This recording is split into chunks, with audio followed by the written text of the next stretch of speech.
नमस्कार दोस्तों, स्वागत आप सभी का आपके अपने YouTube channel study with Amit पे। और हम पढ़ रहे थे 9th क्लास का चैप्टर 1 जिसका नाम है नंबर सिस्टम। और उसकी हमने फर्स्ट एक्सरसाइज को कंप्लीट भी कर लिया था लास्ट लेक्चर में। तो आज हम पढ़ेंगे एक्सरसाइज 1.2।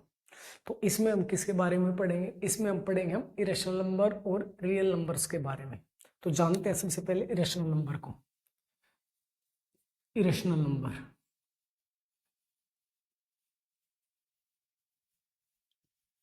नंबर्स, आप इन्हें हिंदी में कहें तो इसे अप्रिम में बोलते हैं।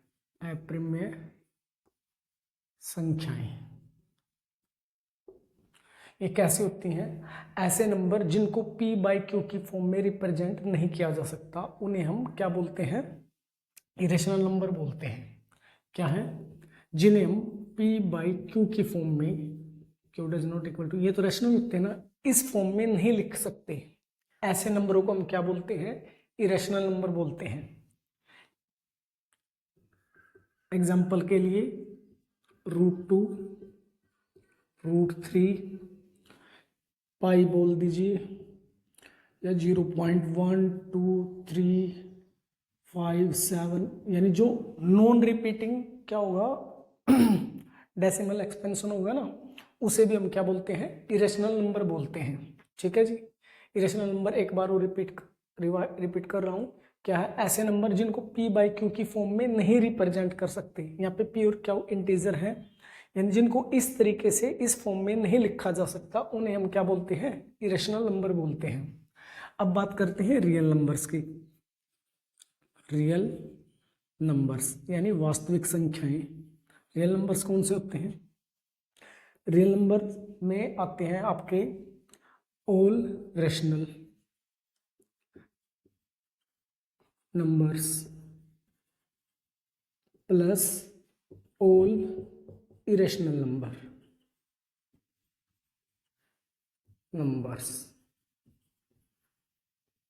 यानी सभी रेशनल नंबर और सभी इरेशनल नंबर को यदि हम एक जगह पे इकट्ठा कर दे तो एक कलेक्शन बनेगा, एक समूह बनेगा, एक सेट बनेगा। उस सेट को हम क्या बोलते हैं? रियल नंबर्स बोलते हैं। देखिए जी, फर्स्ट क्वेश्चन की स्टेटमेंट है, state whether the following statements are true और फॉल्स, जस्टिफाई योर आंसर। यानी आपका फर्स्ट क्वेश्चन ट्रू फॉल्स का है और आपने रीजन भी बताना भी क्यों ट्रू क्यों फॉल्स है। स्टेटमेंट आपकी स्क्रीन पे भी दिखी मिलेगी, यहाँ पे नीचे की तरफ, यहाँ से देख लेना। तो सबसे पहला पार्ट है इसका। फर्स्ट पार्ट में क्या पूछा आपसे कहा every rational numbers is a real number. इसने कहा every rational number is a real number, यानी हर एक रेशनल नंबर क्या होता है? रियल नंबर होता है। मैंने अभी अभी बताया कि जो रियल नंबर का सेट होता है, रियल नंबर्स का सेट होता है, नंबर्स, उसमें होते हैं all rational plus all irrational. उसमें क्या होता है? सभी तो रेशनल होते हैं, सभी इरेशनल। और फर्स्ट पार्ट ये कह रहा कि every irrational number is a real number, कि हर एक इरेशनल नंबर रियल नंबर होता है। होता है कि नहीं होता? होता है जी। तो इसका आएगा आपका ट्रू। आप कह सकते हो कि all rational and irrational numbers are in real numbers. ठीक है। अब बात करेंगे सेकेंड पार्ट की।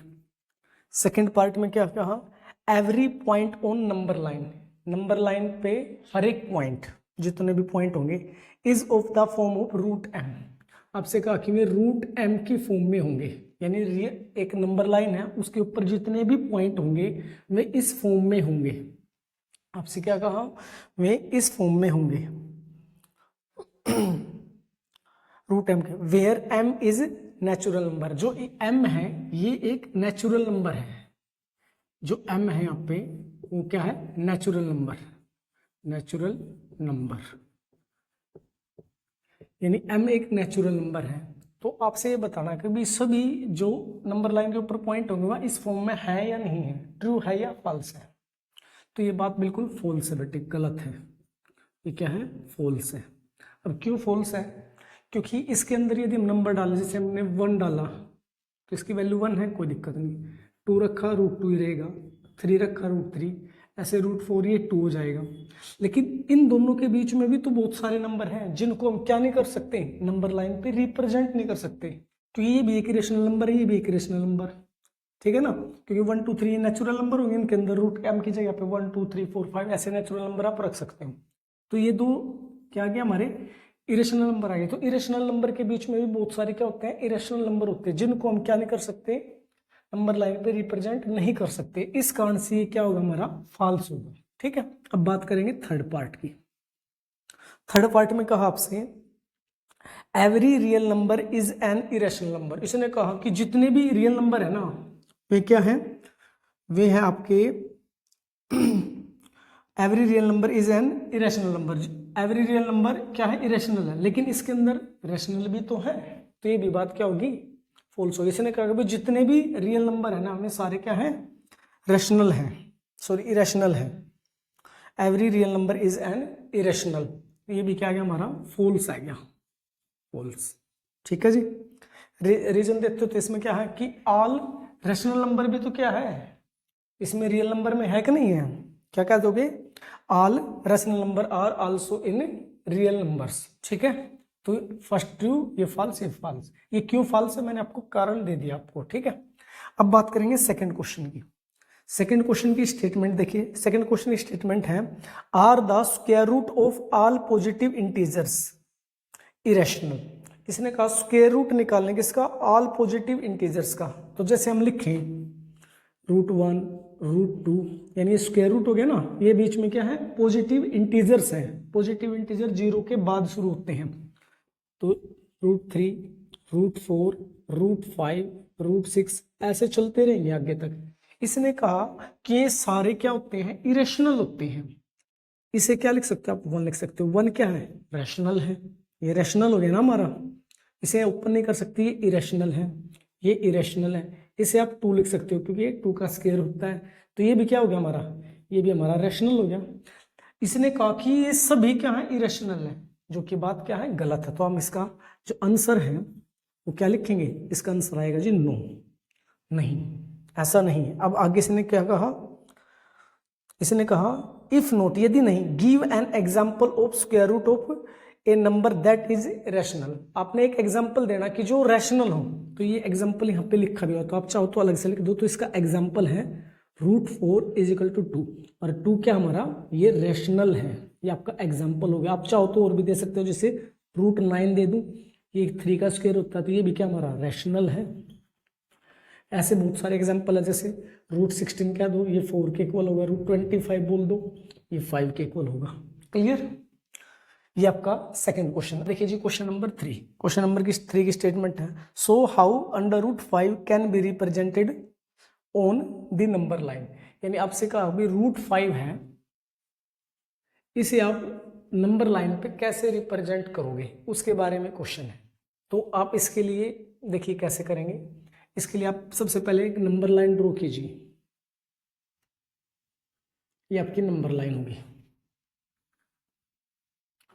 इस पे आप क्या करें, सबसे पहले 0 कुछ नंबरिंग डाल देते हैं, -1, ये +1, ये 2, ये 3।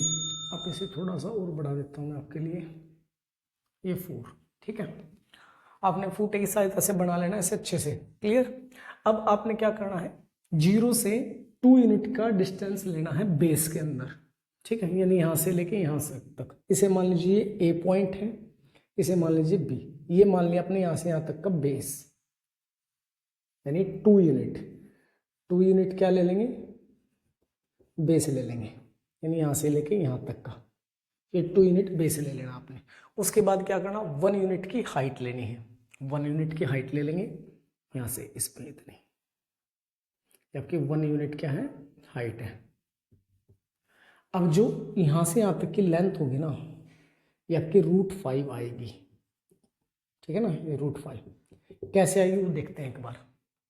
लेकिन हमें तो नंबर लाइन पे दिखाना, तो नंबर लाइन पे नहीं आया अभी, अभी खाली ये लेंथ ऐसे निकालनी है आपने इसमें, ठीक है। तो इसका इसे से मान लेते हैं, तो मैं लिखता हूं इन ट्राइंगल ABC। ABC में क्या करेंगे हम, पाइथागोरस लगाएंगे, ठीक है, बाय पाइथागोरस थ्योरम।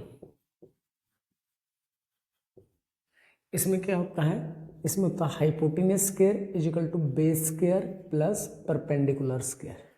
हाइपोटेनस हमारा AC है तो AC का square is equal to base हमारा AB का स्क्वायर प्लस परपेंडिकुलर हमारा BC का स्क्वायर, ठीक है। अब AC हमें निकालना है, फिलहाल मैंने तो डायरेक्ट लिख दिया √5 होगा, लेकिन आपने निकालना है कैसे होगा, तो इसे AC को ऐसे रखेंगे, क्योंकि इसको तो मान रखे भाई ये 2 यूनिट, ये 1 यूनिट, इसका थोड़ी पता है कितना फिलहाल, ठीक है ना। तो इसे AC का स्क्वायर ऐसे ही रखता हूँ, ठीक है। AB की जगह पे क्या है, हमने 2 यूनिट ले रखे तो 2 का स्क्वायर, BC हमारा 1 यूनिट है तो 1 का स्क्वायर। बाकी यहाँ पे देखिए तो AC का स्क्वायर इज इक्वल टू 2 का स्क्वायर हो जाएगा हमारा 4 प्लस 1 का स्क्वायर 1, तो AC का square is equal to 5 again कसम, स्क्वायर जाके इधर क्या बनेगा √, तो जो AC है वो हमारा क्या गया √5। यहाँ तक क्लियर। अब आपने क्या करना, आपने प्रकार लेना है और एक नोक तो यहाँ पे रखनी है और एक यहाँ पे लेंथ माप लेनी है, और इतनी लेंथ से फिर आपने जितनी लेंथ है ना ये यहाँ पे प्रकार की सहायता से यहाँ पे ड्रॉ करनी है, जहां तक भी पहुंचेगी तो वो ये आपके नंबर लाइन तो पॉइंट होगा √5 का। क्या कह रहा हूँ, दोबारा फिर से रिपीट करता हूँ अपने बातों को। मैंने कहा कि अब प्रकार से या डिवाइडर की सहायता से इस लेंथ को माप लो AC को, ठीक है, AC को, उसके बाद फिर इसे ऐसे रिप्रेजेंट करना भी, देखना है कहाँ पे पड़ेगी, ठीक है। तो मैं मान लेता हूँ कि ये यहाँ पे पड़ेगी, इसे मान लेता हूँ ये P पॉइंट है और यही वैल्यू हमारी क्या है, ये √5 है हमारा, ठीक है, ये क्या हमारी √5 है।